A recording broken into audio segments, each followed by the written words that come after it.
Hi అండి. నమస్తే. అందరూ బాగున్నారా? ఆరోగ్యానికి చాలా మంచిదైన తోటకూర పప్పు తయారీ. ముందుగా కావాల్సినవి: టీ గ్లాస్ కందిపప్పు, ఒక పెద్దలపాయి, 3 టమాటాలు, 3 పచ్చిమిరకాయలు, 2 తోటకూర కట్టలు.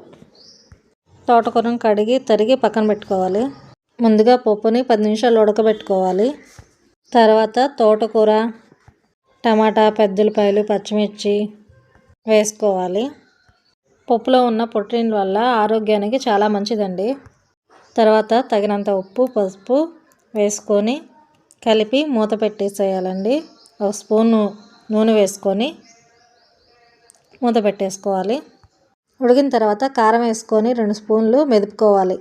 స్టవ్ వెలిగించి ప్యాన్ పెట్టుకొని గంటిన్నర ఆయిల్, 1 స్పూను నెయ్యి వేసుకొని తాలింపు గింజలు, ఎండుమిర్చి, కరివేపాకు, చిన్నులపాయలు దంచి వేసి వేపుకొని తోటకూర పప్పులో వేసుకొని తోటకూర పప్పు 2 నిమిషాలు స్టవ్ మీద ఉంచి ఉడికించుకోవాలండి.